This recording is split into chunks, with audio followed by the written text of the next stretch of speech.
बिस्मिल्लाहिर्रहमानिर्रहीम। अस्सलाम वालेकुम। Urdu video number 22।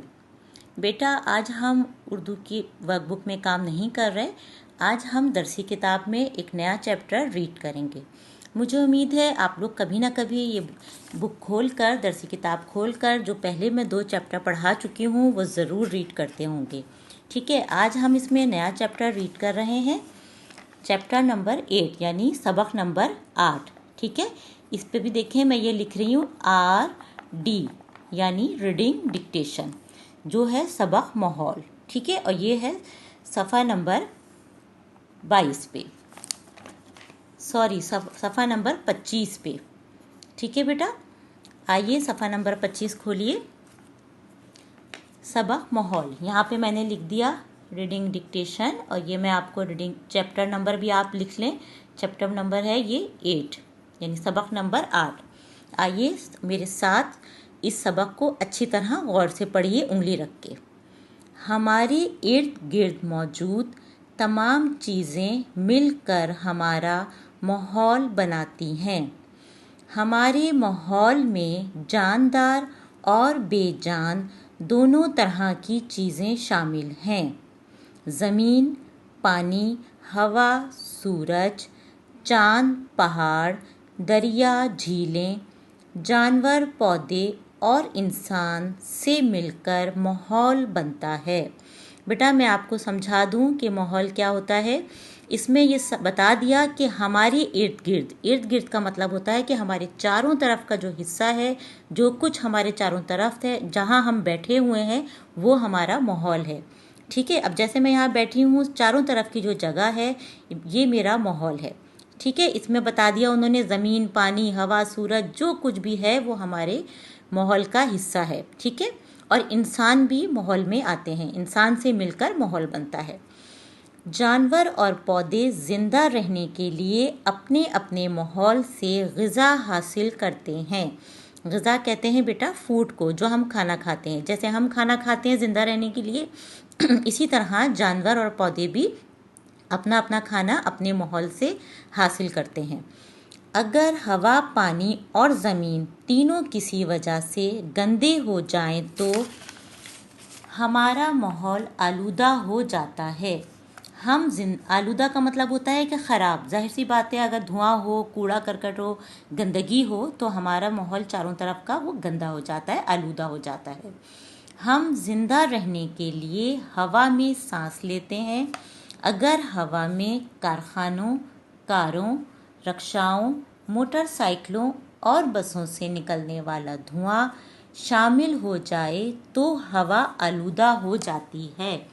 जब हम इस हवा में सांस लेते हैं तो वो आलूदा हवा हमारे जिस्म में जाकर हमें बीमार कर देती है।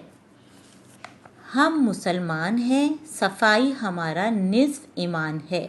निस्फ का मतलब होता है आधा, आधा यानी हमारे ईमान का आधा हिस्सा जो है वो सफाई पर मुश्तमिल है।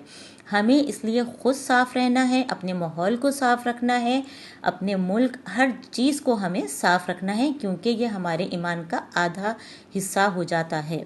ठीक है बेटा, इसलिए सफाई बहुत ज़रूरी है। इसलिए हमें चाहिए कि हम ना खुद गंदगी फैलाएं और ना दूसरों को गंदगी फैलाने दें। कागज़, प्लास्टिक की थैलियाँ, घर या दुकान का कूड़ा करकट कूड़ेदान में डालें। इसी तरह इर्द गिर्द का माहौल साफ रहेगा और हम बीमार होने से भी बच जाएंगे। बेटा, जैसे हम बैठे हुए हैं घर में या आप अपनी क्लास में बैठे हुए हैं, अगर आप लंच कर रहे हैं या कोई चीज़ खा रहे हैं, उसके रैपर आप साइड में फेंक दें, पेंसिल शार्प करें और उसका कूड़ा भी आप वहीं डाल दें, तो फिर आप खुद देखिए आपका माहौल कितना गंदा हो जाएगा, और फिर उसमें बदबू होगी, मक्खियाँ आएंगी, और फिर इस तरह हम बीमार हो जाते हैं।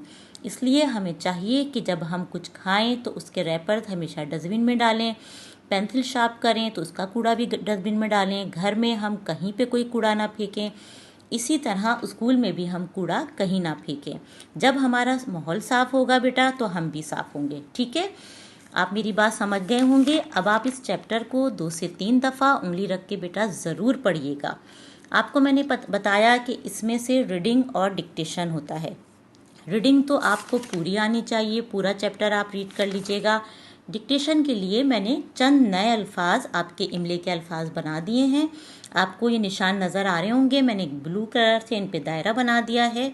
तो ये अल्फाज अब आपको कॉपी में करने होंगे। कौन कौन से अल्फाज हैं? माहौल, जानदार, झीलें, इंसान, जिंदा, आलूदा, कारखानों, धुआं, गंदगी और थैलियाँ। ठीक है बेटा, ये आप निशान लगा लीजिएगा। आइए मैं आपको बताऊं कॉपी में आपको ये काम कैसे करना है, फिर एक दफ़ा मैं आपको बोर्ड पे लिख के बता दूंगी। इस चैप्टर को बेटा ज़रूर रीड कीजिएगा। अब आप देखिए कॉपी में जब आप ये काम करेंगे तो इससे पहले के सारा काम आपका कंप्लीट होगा। आप हेडिंग डालेंगे इमला के अल्फाज। ठीक है, ये नए अल्फाज हैं जो आप उसमें पहले पढ़ चुके हैं, उसमें से नहीं, जो इसमें मुझे नए अल्फाज लगे कि आपको आने चाहिए लिखना, वो मैंने 10 अल्फाज यहाँ लिखे हैं, उनकी आप प्रैक्टिस कीजिएगा। डेट डालिएगा 15/9/2020। हेडिंग डालिएगा सबक 8 माहौल। ठीक है बेटा, अब इसके 5 अल्फाज मैंने इस पेज पे लिख दिए हैं और 5 इस पेज पे, ताकि आप अच्छे से राइटिंग करें और फिर जब चेक होने मेरे पास कॉपी आती है तो अगर कोई मिस्टेक होती है तो नीचे मैं आपको यहाँ पे जैसे इस्लाह यानी करेक्शन लिख के दे देती हूँ, तो फिर वो मैं आपको बताती हूँ तो आप उसको देख के सही कर लेते हैं। ये आपको पता चल गया होगा, पहले भी आप लोगों ने करेक्शन करी है। ठीक है बेटा, लाइन छोड़ छोड़ के काम करेंगे। कौन कौन से लफ्ज़ हैं? माहौल, जानदार, झीलें, इंसान, जिंदा। 5 मैंने दूसरे पेज पे करे, आलूदा, कारखानों, धुआं, गंदगी और थैलियाँ। बेटा ये मैं बार बार आपको पढ़ के इसलिए बता रही हूँ कि जब आपको ये पढ़ना आ जाएंगे तो लिखना भी आ जाएंगे। आप यहाँ पे एक दफ़ा लिख लिया, आप चाहें तो आगे इसी लफ्ज़ को देख के 2 दफ़ा और लिख सकते हैं, ताकि आपको अच्छी तरह ये लिखना आ जाए। एक दफ़ा मैं आपको बोर्ड पे इसके लिखने का सही तरीक़ा बता दूँ। आइए, ठीक है बेटा, ये कॉपी पे आपने इमले के अल्फाज की हेडिंग डाली, चैप्टर की हेडिंग डाली, एक एक लाइन छोड़ के काम करना है। बोर्ड पे मैं लाइन नहीं छोड़ रही हूँ, मेरे पास जगह नहीं होती। माहौल लिखने के लिए ये देखिए मीम अलिफ दबा मा, हे वाव, और ये लाम आपका थोड़ा सा लाइन के नीचे आ जाएगा। माहौल। जानदार, जानदार बेटा यहाँ पे मैं अलग अलग लिख रही हूँ क्योंकि इसको अलग अलग भी लिख सकते हैं और नून को दाल से मिला के जानदार मिला के भी लिख सकते हैं, लेकिन आपकी सहूलत के लिए कि आपको आसानी से याद हो जाए मैं ये लफ्ज़ अलग अलग लिख रही हूँ। ठीक है, नंबर 3 है झीलें।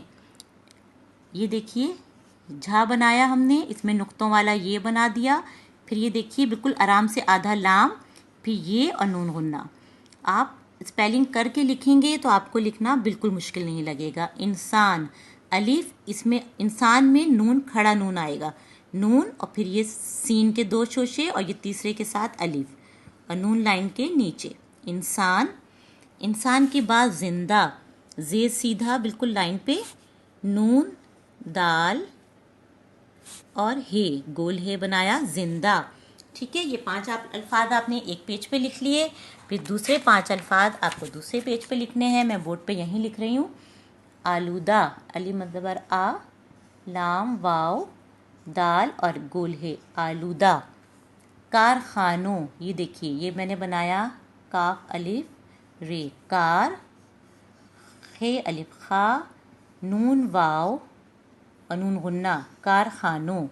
ठीक है बेटा, प्यारी राइटिंग काम करिएगा। धुआं, ये धा भारी आवाज़ है, इसमें हमने वाव मिला दिया, अलिफ और नून गुन्ना, धुआं।